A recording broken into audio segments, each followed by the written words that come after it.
स्वागत है आप सभी का हिंदी विथ विवेक चैनल में। आज की कक्षाओं में हम बात करेंगे शिक्षण अभिवृत्ति की दूसरी क्लास है। इसके पहले की कक्षाओं में हम अध्ययन अध्यापन और विद्यार्थियों को सीखने के तरीके पे बातचीत किए थे। आज की कक्षा अपने आप में इसलिए महत्वपूर्ण है क्योंकि इसमें हम बातचीत करेंगे कि एक अध्यापक के अंदर क्या क्या विशेषताएं होनी चाहिए कि वो अपने विद्यार्थियों को एक ज्ञान का जो संप्रेषण माध्यम उसमें पूर्ण रूप से अपने ज्ञान को उनके समक्ष प्रस्तुत कर सके।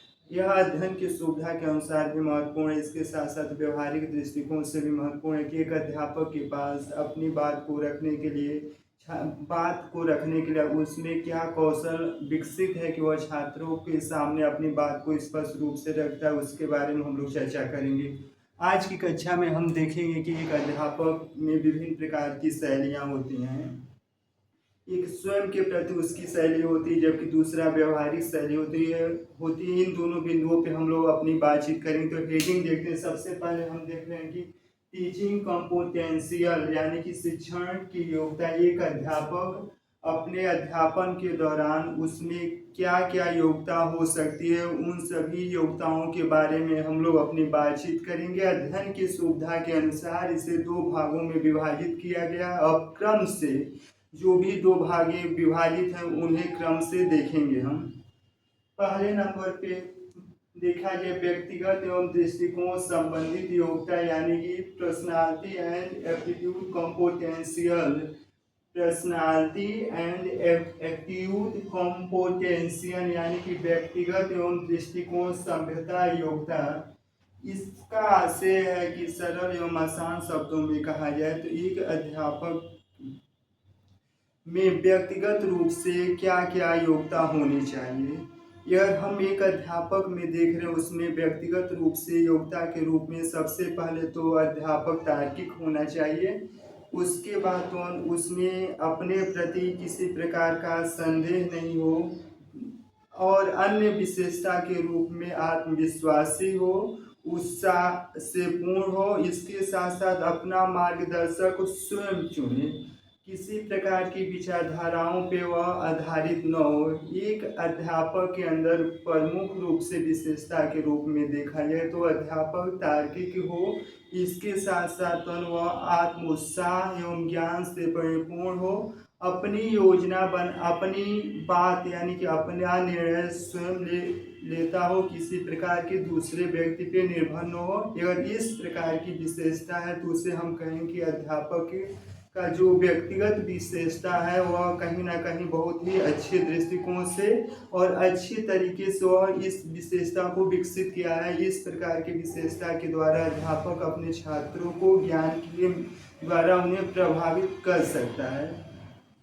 पुनः देखेंगे कि एक अध्यापक के अंदर प्रमुख विशेषता के रूप में अध्यापक तार्किक हो, आत्मविश्वास से भरा हो, वह क्लियर हो, किसी प्रकार का संदेह मन में न हो और आत्म जागरूक या आत्मनियंत्रण हो। इस प्रकार के व्यक्तिगत यदि पाया जाता तो उसे हम अध्यापक का पर्सनल व्यक्तित्व के नाम से भी जानते हैं।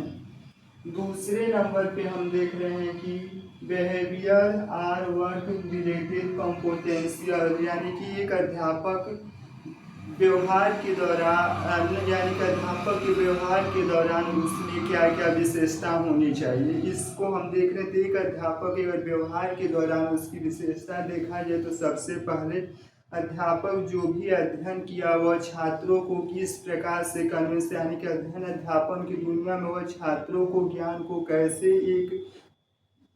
ज्ञान को एक स्थान से दूसरे स्थान पे विनिमय करता हो, एक विशेषता ये हो। दूसरा किसी योजना को बनाना यानी कि पाठ्य पुस्तक निर्धारित करना, उसे कक्षाओं में इम्प्लीमेंट करना, इसके साथ साथ विद्यार्थियों के अध्ययन अध्यापन का निगरानी करना एवं मूल्यांकन करना। अगर इस प्रकार का गुण है तो उसे हम कहेंगे कि जो अध्यापक है उसका व्यवहार संबंधित गुण है।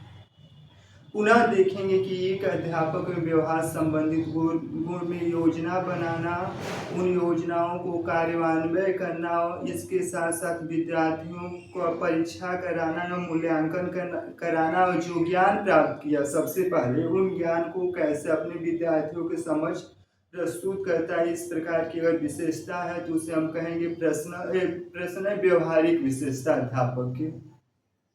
अब पुनः तीसरे नंबर पे है फेज ऑफ टीचिंग। टीचिंग यानी कि अध्ययन अध्यापन के कुछ प्रमुख चरण हैं, उन बिंदुओं पे हम लोग बातचीत करेंगे। इसमें देखा जाए तो pre active phase, inter active phase, post active phase. Pre active यानी कि हम किसी कक्षा में जा रहे हैं विद्यार्थियों के, यानी कि एक अध्यापक किसी कक्षा में जाकर विद्यार्थियों को पढ़ाने जा रहा है, उसके पहले जो योजना बना रहा है उसे प्री एक्टिव कहा जाता है। दूसरा है इंटरएक्टिव यानी कि कक्षाओं के समय जब अध्यापक विद्यार्थियों से पढ़ाता है उस समय जो योजना बना रहा है, जो छात्रों को पढ़ा रहा है, उसे इंटरएक्टिव फेज के रूप में जानते हैं। जबकि पोस्ट एक्टिव फेज उसे कहते हैं कि कक्षा समाप्त होने के उपरांत जो योजना या जो भी मूल्यांकन कर रहा है उसे हम पोस्ट एक्टिव चरण कहते हैं। पुनः एक बार आसान शब्दों में समझेंगे। 3 प्रकार के हैं। प्री यानी कि कक्षा में जाने से पहले जो योजना बना रहे हैं। दूसरी इंटरएक्टिव यानी कि कक्षा में हम पढ़ा रहे उस समय जो योजना या जो भी शैली विकसित है उसे इंटरएक्टिव फेज कहेंगे।